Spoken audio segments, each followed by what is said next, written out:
Садыр Нургажоевич, прежде всего поздравляю вас с убедительной победой. Больше 80%. Это, конечно, такой колоссальный кредит доверия. И первый вопрос, ожидали ли сами такого результата и с чем связываете его? По результатам предварительных опросов журналистов, они давали оценку, что я получу примерно 65 до 70%. Я, честно говоря, не ожидал, но получил 84%. Вам достается непростое наследство. Это и экономические проблемы, и политический кризис, который был после октябрьских событий, и внешний долг существенный. Вот с чего начнете? Для того, чтобы поднять экономику страны, сначала надо уничтожить коррупцию. Мы должны бороться с коррупцией. Это первые результаты дали уже. Приведу пример один.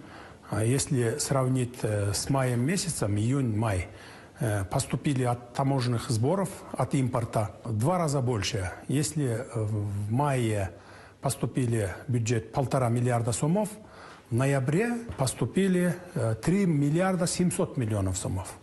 Это даже больше 2 раза. Это во-первых. Во-вторых, для того, чтобы поднять экономику, мы должны использовать свои внутренние ресурсы. Природные ресурсы мы сами должны разрабатывать. На сегодняшний день я сделал ревизию. Почти 95%, 96% месторождений разрабатывается частными компаниями, частными людьми. Нет доли государства, ни 1% у многих. Поэтому в дальнейшем, когда будем разрабатывать свои природные ресурсы, мы 100% государство будет разрабатывать. Вот тогда и мы поднимем экономику. Президентскую форму управления, за которую на референдуме проголосовали больше 80% избирателей, часто ваши оппоненты сравнивают с диктаторским режимом. Как вы сами объясняете, почему Кыргызстан меняет парламентскую форму управления на президентскую? Почему народ проголосовал больше 80% за президентское управление, я объясню почему. Потому что в течение 30 лет до сегодняшнего дня за внешнюю, внутреннюю политику, за стабильность, за экономическую ситуацию никто не отвечал. Ни президент, ни парламент, ни правительство. А народ это видел, это понял народ наконец-то, что за страну кто-то должен ответить, один человек, понимаете? Поэтому народ проголосовал за президентское управление. Вы не раз подчеркивали, что Россия – это стратегический партнер для Киргизии, и русский язык здесь государственный. Как изменятся отношения с Россией? Россия для нас, для Кыргызстана, не просто стратегический партнер и союзник. С Россией нас связывает очень давняя история.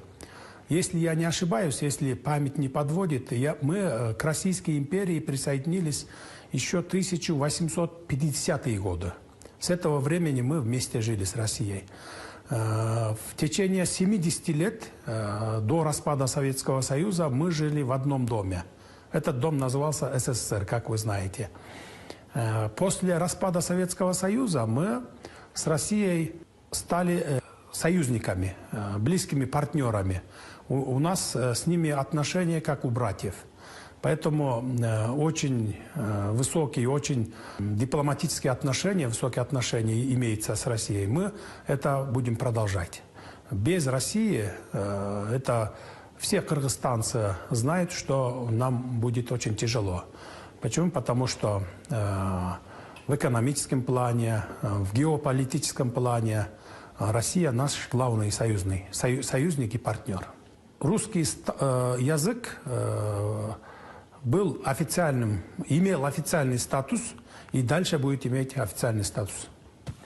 Тем не менее, в Кыргызстане активно участвуют и такие страны, как США, Евросоюз, Китай, которые рядом находятся. Получится ли дружить со всеми одновременно? Китай и Америка, они мировые державы. До сегодняшнего дня у нас с ними были партнерские отношения. Мы имеем дипломатические отношения с ними и будем продолжать эти отношения. Не только с Россией, не только с Китаем и с Америкой. Мы со всеми государствами будем сотрудничать. Выборы показали, что явно кто-то хотел вмешаться. Некоторые из кандидатов в президенты чуть ли не напрямую работают на западные, так называемые, неправительственные организации. Вот вас, как уже действующего президента, это не беспокоит? Мы люди разные. Кто-то имеет прямую связь с Россией, кто-то имеет там Западом, Америкой и другими странами. У нас демократическая страна.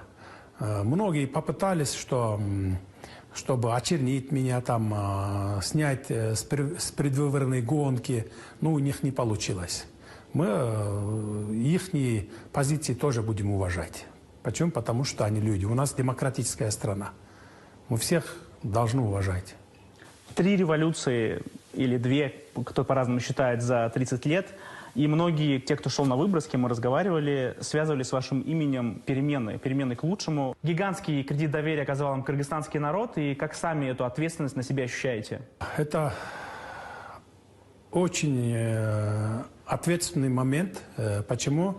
Потому что вот 84% проголосовали люди. Это очень большая ответственность. Скажу честно, даже по ночам сон не приходит, по ночам не спится даже. Вчера, например, после оглашения результатов выборов всю ночь не спалось. Думал о судьбе народа, о судьбе государства, в экономическом плане.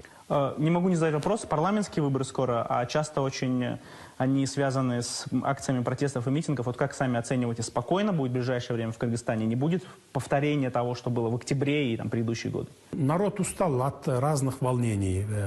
Народ выбрал свой выбор. Определились. Поэтому в ближайшее время никаких там митингов не должно быть. Почему? Потому что меньшинство должен уважать мнение большинства. А большинство уже сделало свой выбор. Поэтому в ближайшее время будет принята новая конституция. В соответствии с новой конституцией будут приняты новые законы. Потом будет парламентский выбор. Это примерно до 1 июня мы должны закончить политические процессы. Потому что уже мы приняли закон в прошлом году, чтобы закончить все политические процессы до 1 июня. Без никаких митингов, без никаких недовольств. Почему? Потому что, почему я уверенно говорю вам, что не должно быть митинги? Вы сами были свидетелями, что президентский выбор прошли очень прозрачно и честно. Вы это заметили, наверное. И мы собираемся, парламентские выборы тоже, чтобы прошли честно и по закону. Без никаких административных давлений или без подкупов. Мы этому можем обеспечить. А когда ты используешь административные ресурсы или там организовываешь подкупы, вот тогда начнется недовольство и народное волнение. Мы это 3 раза увидели. За 30 лет совершили весь народ 3 раза революцию. А в дальнейшем мы не должны допустить этого. Поэтому я обещаю провести честные, прозрачные, чистые выборы.